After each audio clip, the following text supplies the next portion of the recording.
Yeah.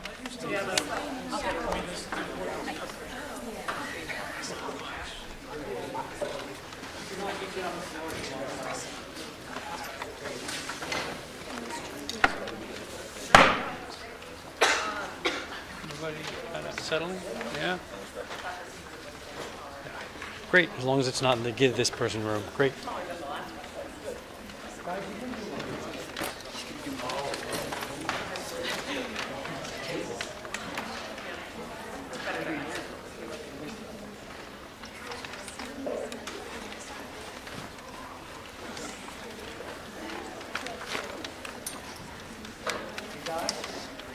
Good afternoon, everybody.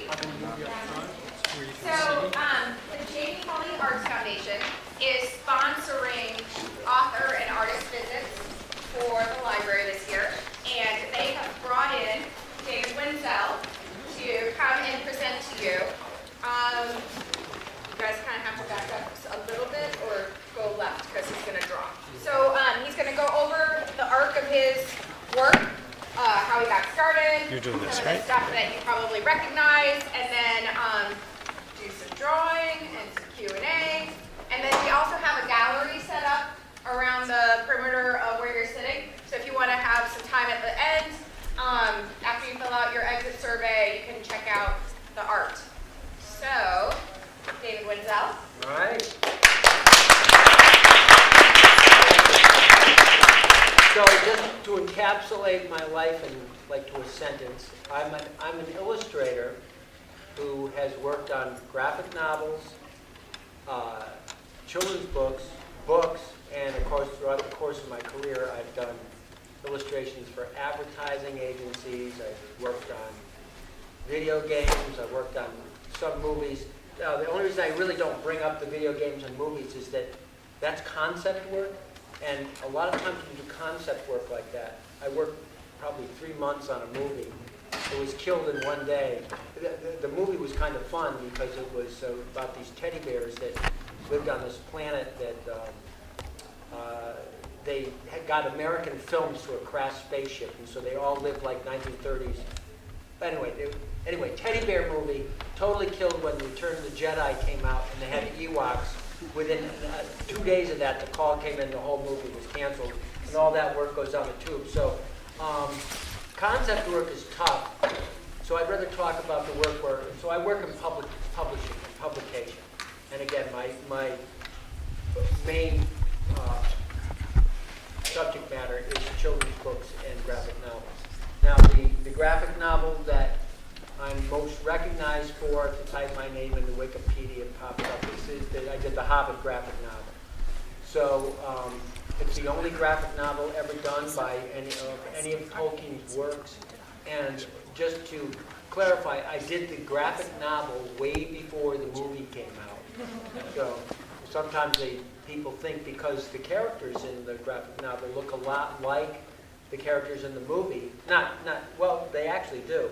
And that Gandalf, for instance, looks very much like the Gandalf in the movie. And the reason that is because I read the book and I saw how they described him, and they read the book and they saw it. So it's really a tribute to Tolkien's descriptions of the characters that my work reflects in the movies because they looked at Tolkien's work as well. All right, so other things that I've worked on, I'll give you a quick encapsulation. The things that you might recognize me for, I did a version that was out for a number of years of Rudolph the Red-Nosed Reindeer. It's just recently out of print, but great thing about when you work on books is that you never know when things are going to be reprinted. And for instance, The Hobbit's a good example. I did The Hobbit quite a while ago, and because of the movies and because of the interest in Tolkien, the book keeps coming back. And if you're an artist, it's a great way to supplement your living because each time one of those comes back, if you worked your contract right, you get some money. So that's a good thing. So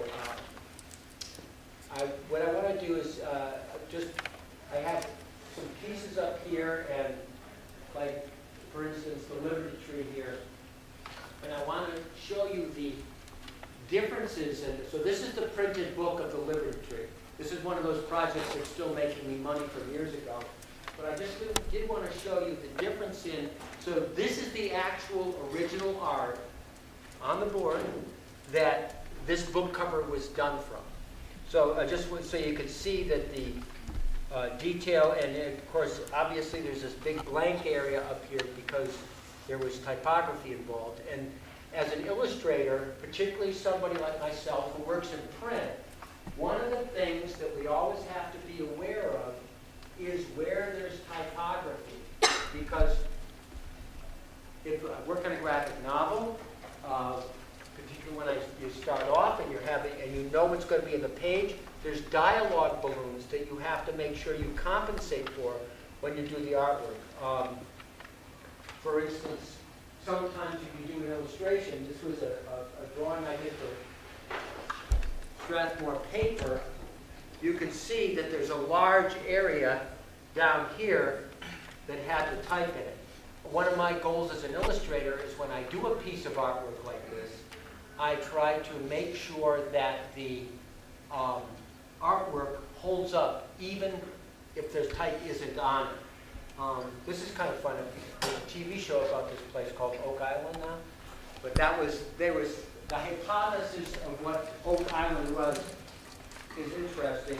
And illustrators often are finding interesting facts out about places. And one of the concepts for the original Oak Island was that Blackbeard hid his treasure there, which has sort of been disproved by now. But when I did that piece, it was relevant. All right, so just I'm going to show you a couple. This is the Hobbit graphic novel, and I'm going to go over some of this stuff in a minute. So this is the cover for the UK version, and the reason I put it out is there's a lot of different editions of this book, and the American cover I don't care for, so this is the UK cover, which I did. And I just wanted to show you, this is the actual size, this is the actual page from the book, so you can see the size difference.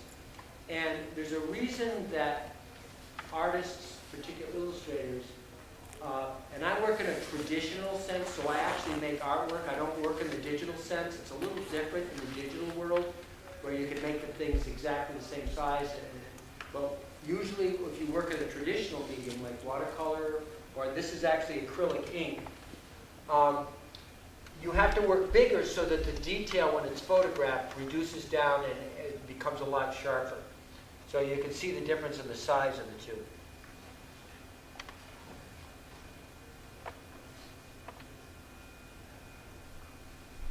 Yeah, the digital world is a whole different, a different animal, because in a digital world, if I was doing that, I would lay out the exact size of the page, but then I could paint it, with the heads being this big so that you put the detail at that level. I have to put the detail in big so when it reduces down, it looks more reasonable. Okay, now I want to go through quickly a little bit of my background, where I came from. So here's my cheesy slideshow. This is my actual drawing board with actual tools that I'm using and actual drawing that I'm working on. Oh, this is an intro. I didn't talk about this the other group. This is a real intro. You see this big object there? That is what it's called an artograph. And what that artograph enables me to do is when I do a sketch, because I do the sketches, sometimes in the sketches this big, sometimes do it that big. I put them in the computer and I scan them and I make like a copy of it. Then I can put that in this machine, and that machine lifts up as a projector inside, a really good high-end projector, and it'll project the sketch down on my drawing board so that I can make a really, really detailed sketch, and I won't lose any of the detail, because when it projects down, I get an exact copy of it on my drawing board. I learned about that, believe it or not, from the old comic book days when I used to work at Marvel. There was an artist named Neil Adams, who everybody loved. And it was always known that Neil had one of these. Now, there's digital projectors like that now that people use, but I love this one, and I was lucky enough a few years ago, a friend of mine had bought a brand new one, never used it, was in the basement, so I replaced my old one, and I took the other one to the college to teach it. All right, so enough of that subplot. All right, so this is just like, this is the cover from my Hobbit graphic novel. I'm just going to show you just a brief glimpses of these things. If you want to see a better image of that, it's over there next to the dragon. Actually, the original of this right now, I forgot to tell the other group this. The original, and a lot of the originals, a lot of my Tolkien originals are, I teach at London College of Art, and they have a very nice gallery over there. And right now, the 3 illustration teachers are having a show in the gallery. So all my artwork, like the dragon that's over there, this piece, they're all in that show. Okay. Now, all right, so these are some of my influences. I think it's really important to see where people came from. So when I grew up, I love these guys. This is Mort Drucker. This is Thomas Nassau of Mad Magazine, Jack Davis. And you can see some of these influences when I show you my work as we move along here.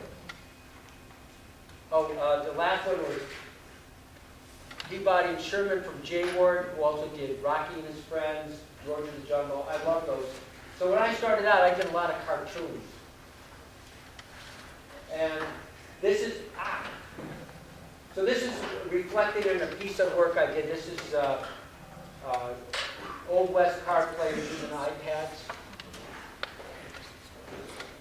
So I also liked Arthur Rackham. I loved pen and ink when I first came out. I don't use it as much as I used to, but the line quality of the pen and ink was fantastic. Arthur Rackham lived in the late 1800s, early 1900s. He's influenced many, many, many artists.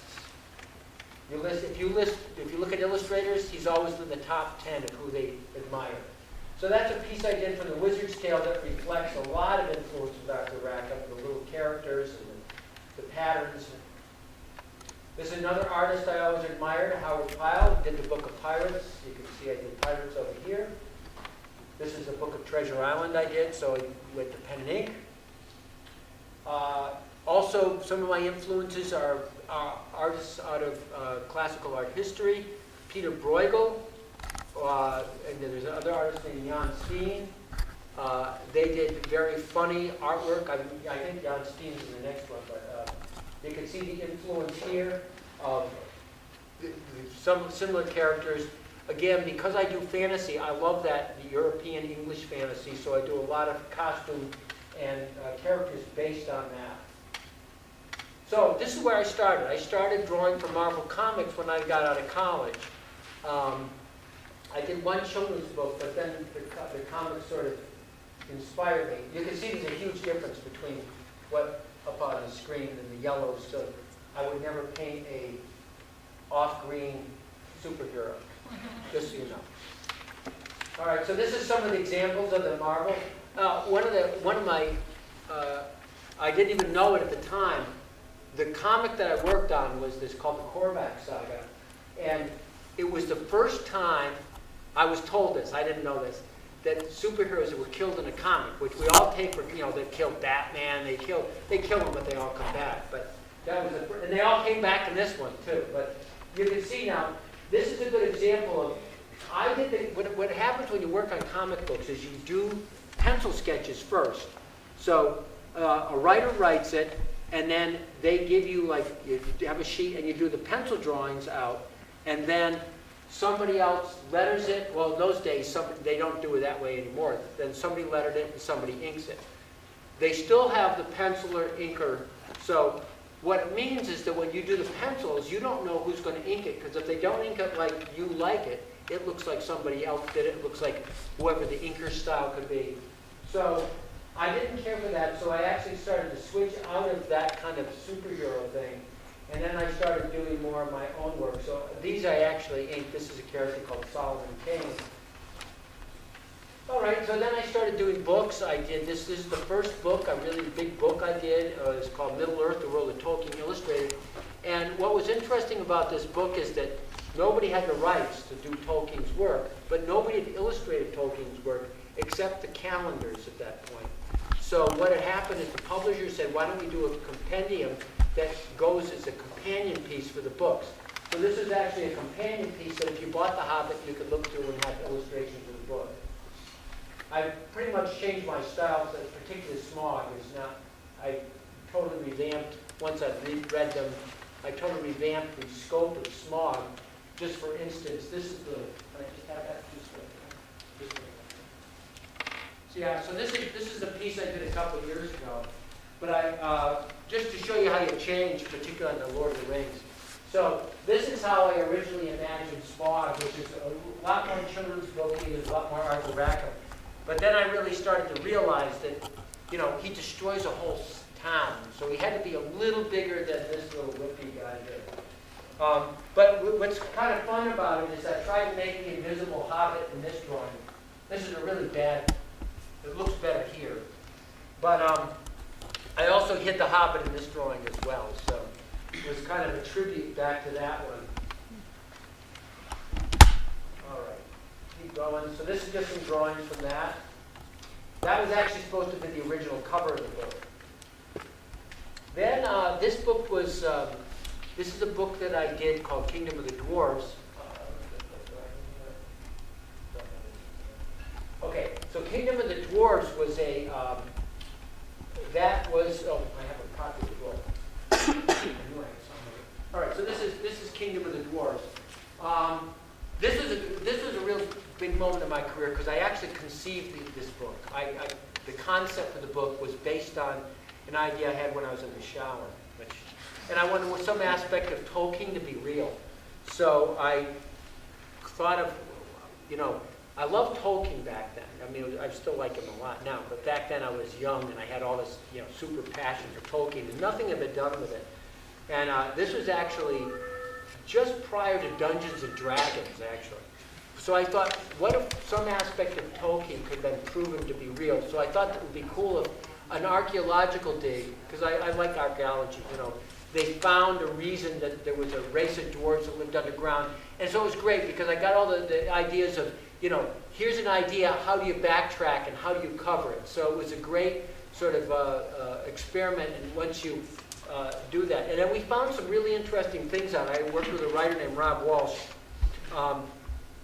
in that we found actual evidence.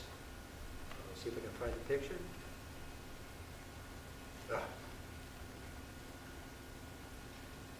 That, all right, this painting right here is an actual painting from an Egyptian tomb.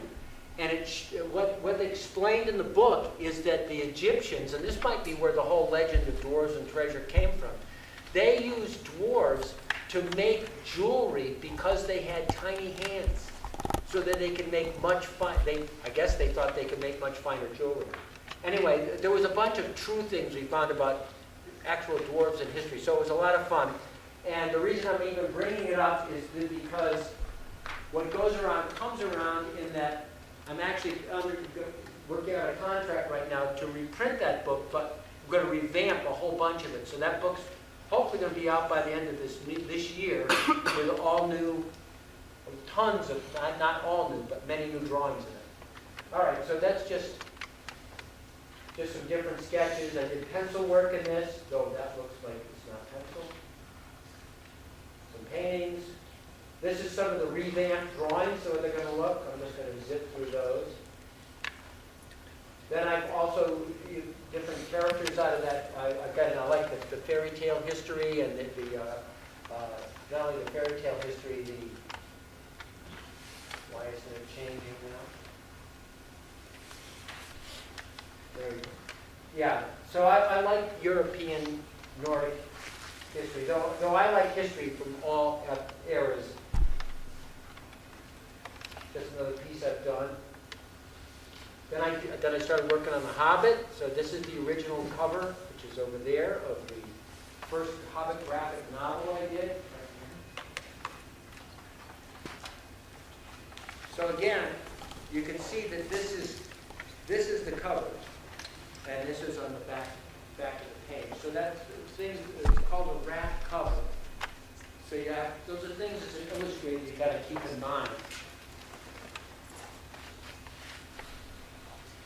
Some pages of it, and of course you saw the page there, the actual page. Some different pages out of it.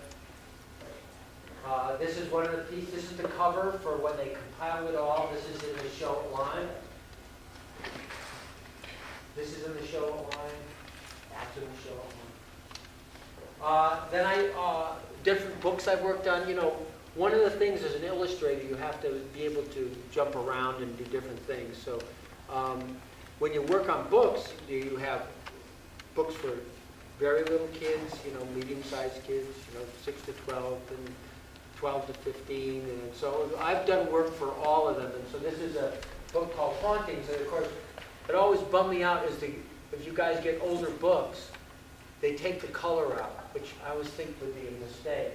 But luckily, this is before graphic novels had been accepted in schools as sort of a great medium. So, other books I've done, The Pied Piper, Golden Runaway. Here's the Liberty Tree from over there, which was a great interest for me. That book shows a typical aspect of when you're an illustrator.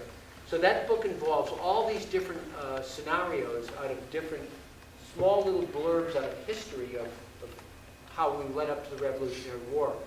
I had a table, like twice this size, stacked with books like this. So every time I did a drawing, you know, I had to do all, you can see just on that cover alone, I had to do all these different colonial people. And I wanted to make sure the costumes and everything were correct. So it's just interesting all the different things you learn as an illustrator. That was a cover for, there's a magazine called Spider Magazine. That's always, you know, a lot of times people give you art direction as an illustrator. You know, so as an illustrator, what happens, you get a job, and they have art directions of what you're supposed to draw or not draw, whatever. Spider Magazine was great in that they would always just say, well, I think this was whatever month was March, St. Patrick's Day. They said, we're doing a St. Patrick's Day issue. Come up with something for St. Patrick's Day. So it was fun. So I turned in a whole bunch of different ideas, but I like the idea of the moths being attracted, the fairies with butterfly wings being attracted to a light like moths to a light bulb. But just other things I worked on, Nanny Goat's Gruff. Now this is an interesting piece. I'll go over this in a minute. Just some different characters. I did these books on these bears. You know the American Doll series? Well, they came out with a whole line of books based like American Doll for teddy bears. And I did 3 complete books. And it was a mail order thing. This is a true story. That released, it hit everybody's mailboxes the day of 9/11. So that whole project, all these books I did never came out because nobody was interested in buying books about teddy bears. Hat for Ivan, books I did with Max Lucado, Crazy Hats. All right, so this is the Wizard's Tale. And I think, you know, I don't know, are a lot of you in art class at all here? Or who else is in art class? All right. This is art, but it also applies to writing. So this particular piece was that sometimes I do pieces for myself. This is not the originals in the lunch. This piece, I do create pieces once in a while to be narrative pieces that tell a story in themselves. I love storytelling, and I like it when, you know, if you look at this piece, you can sort of create a story in your own head. Well, what it turned out is once I finished The Hobbit, they said to me, you got anything else you'd like to work on? And I said, well, geez, I've always had this piece that I think there's a good story in there. So they gave the picture to a well-known writer named Kurt Busiek, who you might know because he's done Astro City, which is a very big, actually going to be a movie one of these days. And so it turned into this drawing turned into this book. And it was a lot of fun because even though I didn't write the basic story, I got to contribute a lot to the path of how the story and the characters, and I got to name a lot of the crazy characters. So this guy's name was Bafflerod Rumpelwhisker, and the toad's name was Gumpler. So, not that that means anything to anybody. But it was really rewarding to see all the little nuances, the little creatures and things turn into actual characters. So you can see some of this is a graphic novel. You can see some of the pages from it. Some of these are actually in the Lime show as well. As is this one. And that's Gumpler. And that shows you, this is the sketch of the cover, and this is what it looks like in the type, and that's a blow-up of what it actually looks like. Then the other project was Rudolph the Red-Nosed Reindeer, which this was a very successful project for me, and that you could see that this is the book, and this is the piece from the book. I think this piece is right here. So one thing you can see, I worked a little bigger in this book. You can see the book is big, so you have to go, I want to go up a little bigger. Now, this drawing also exemplifies something that as an illustrator, I have to be aware of. In that, when you're making a drawing, and you're making a lot of drawings in a book, what you don't want to do is make all the drawings look the same. And so that's why when I do a book, I'll just segue into this for a minute. Can you guys all see this right here? Yep. All right. So when I do a book, I lay it out, the entire book, what we call thumbnails, which I'll go over more in a minute.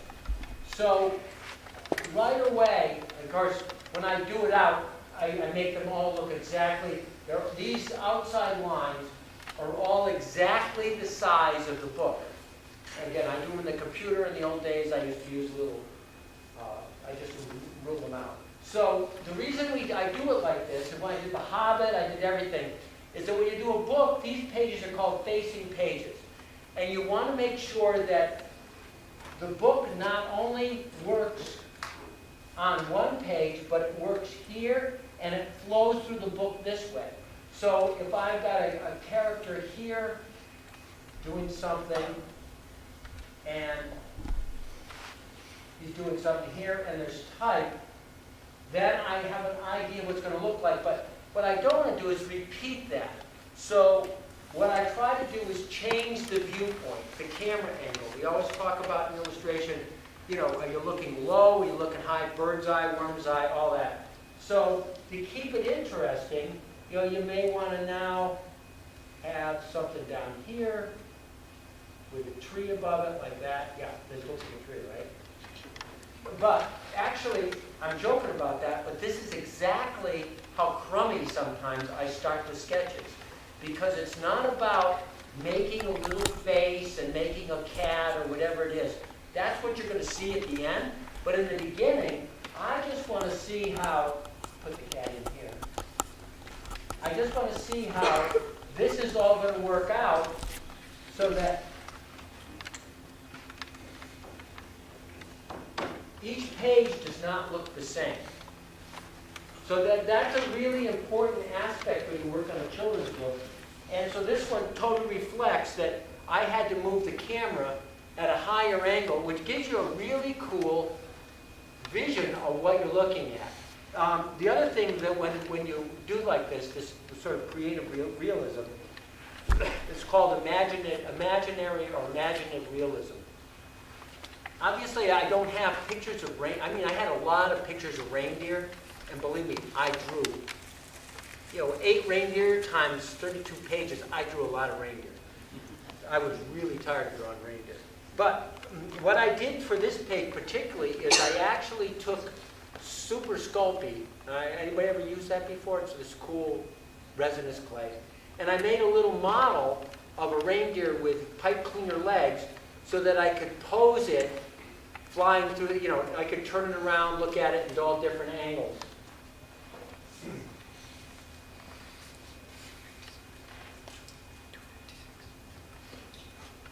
One of my many Christmas books. I've done way too many. Actually, my latest book, just came out this year, is in fact Another Christmas.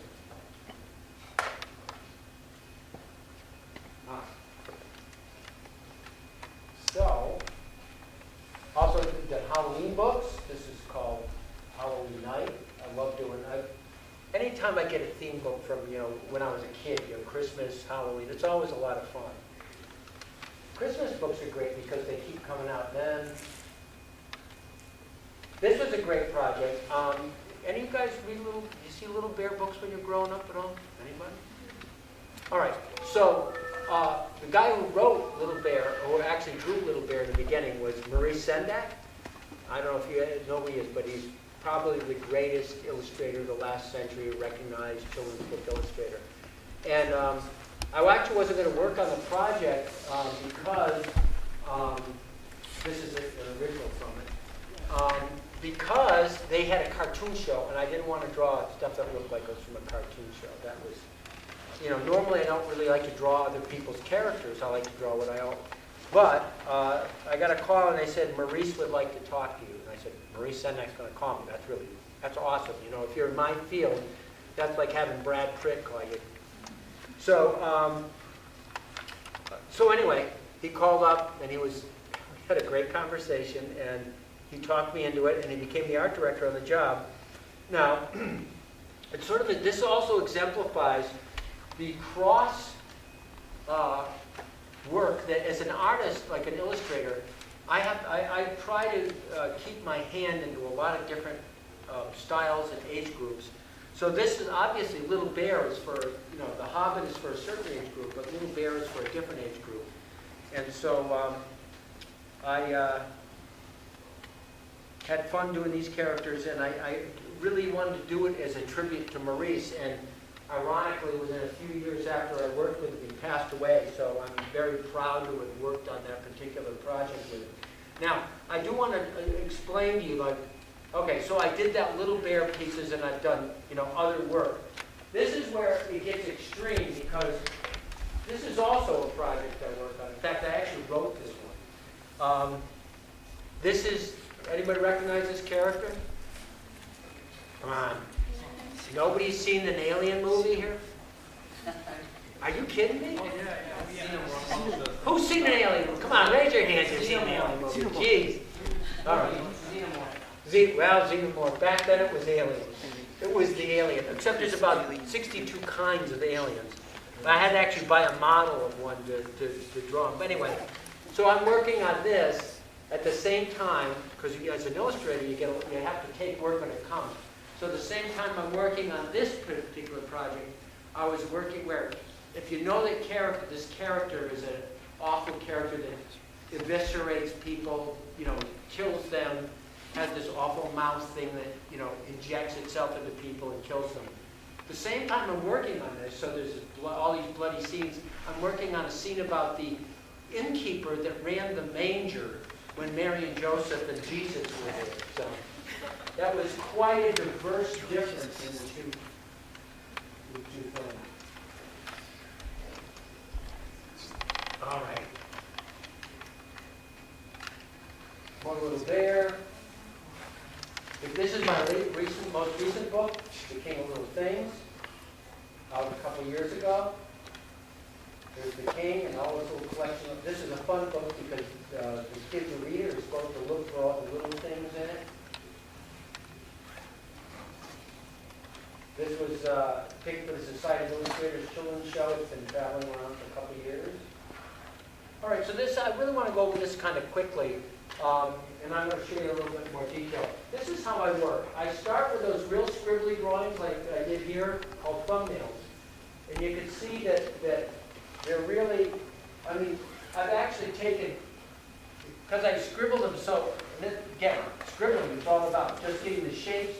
I actually have to make notes to myself, so 2 days after I look at it, I actually knew what the heck I was drawing, because one thing about creativity, which is, and I didn't talk to the other group about this, but creative concept, there's a difference between making a creative idea, an image, and actually executing it, all right?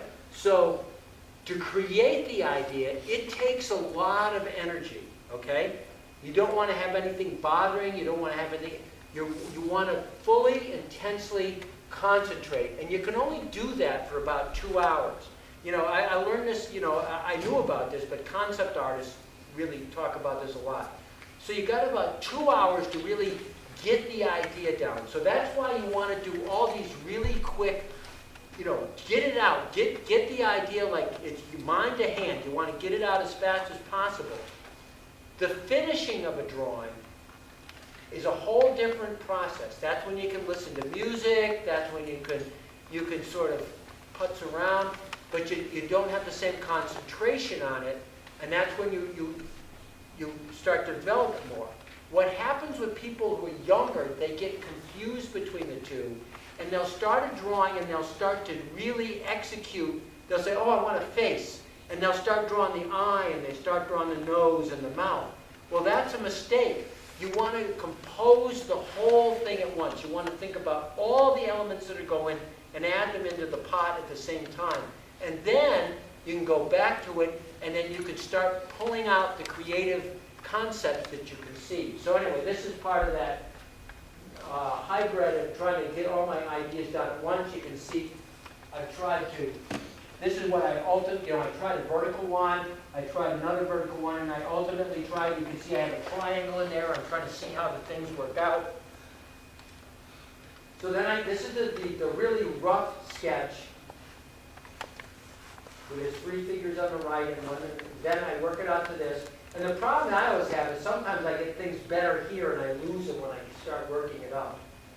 And it's always frustrating, and I'm always looking back and forth and trying to fix things after the fact.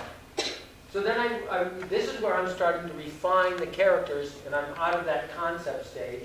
So I'm working on the characters, and see I'm trying different heads. So then I work out the background. Then I add them all together. See, I'm working on the pencil drawing there. I'm using a colored pencil, and you can see the foreground isn't finished yet. I got reference on the table I'm looking at. Then I create a color study and a value study, which is up at the upper left. I have my sketch there, and there's the pencil sketch.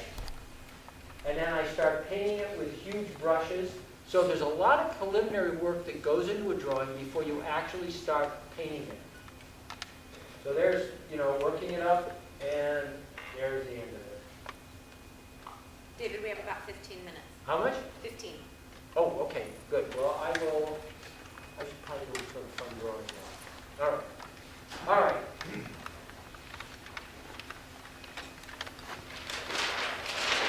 I'm going to totally switch gears here. You want to move this up a little?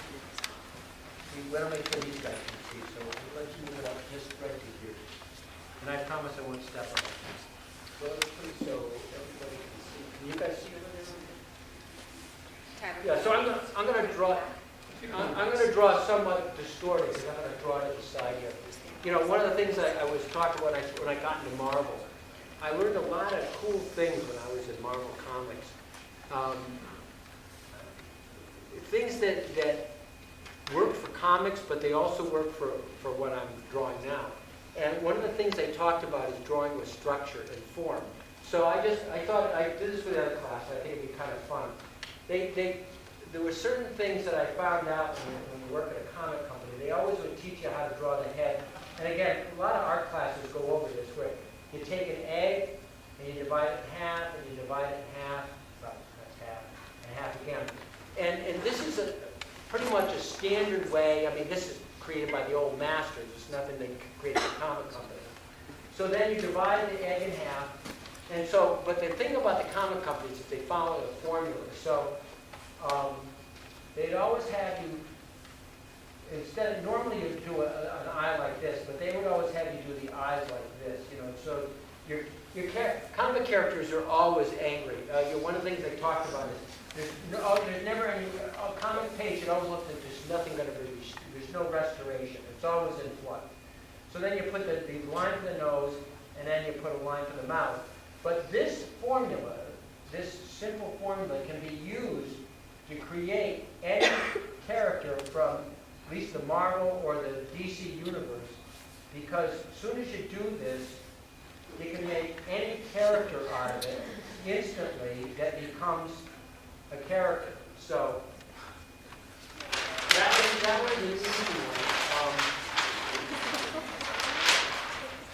one. But it works for every single character. So you got these crazy eyes like this, and then you can, depending on what you do,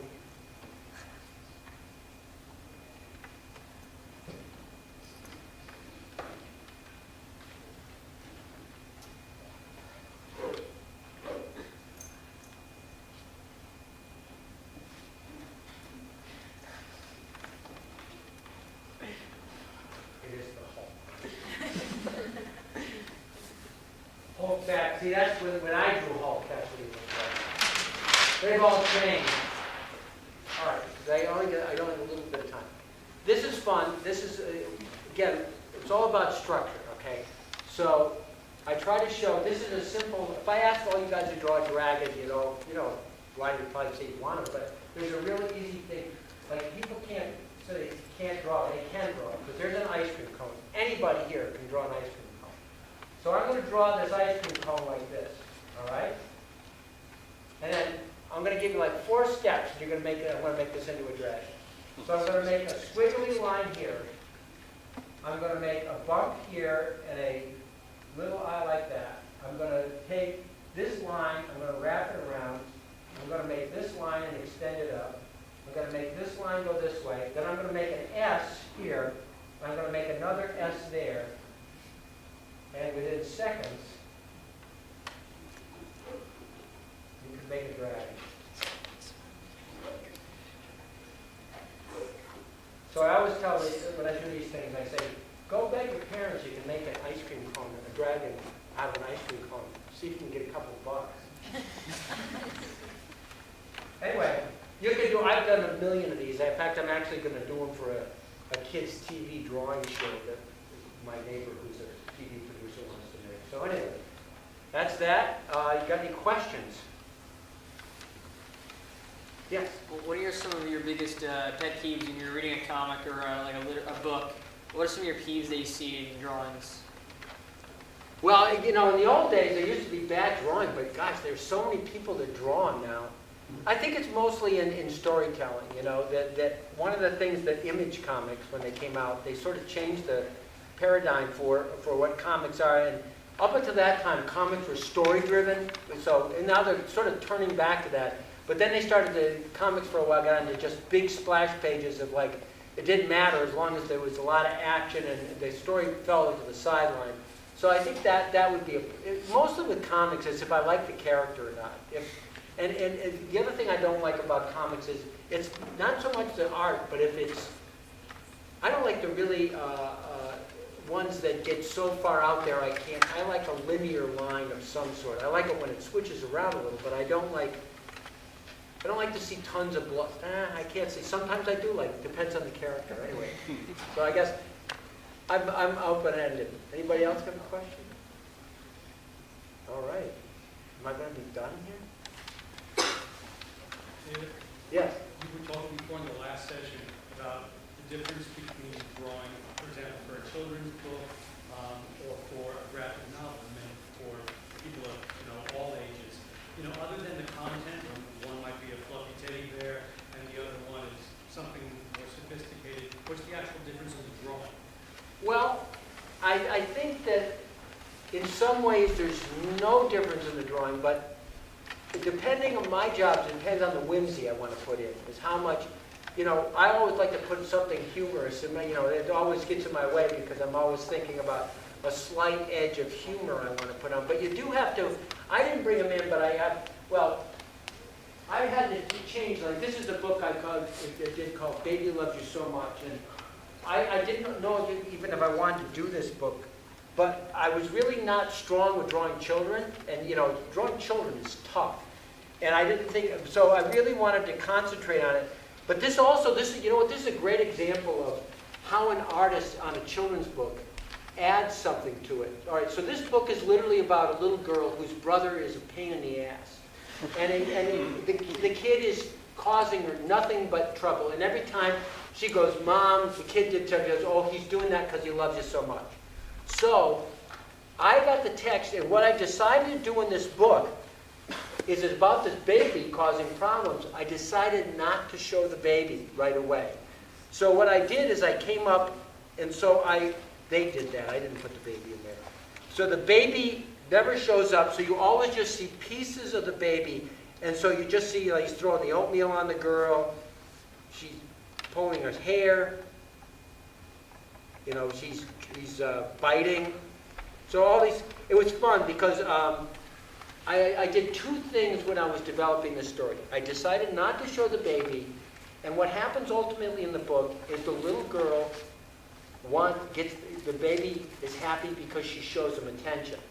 But what I decided to do is I gave the baby all kinds of toys that he has no interest in throughout the book.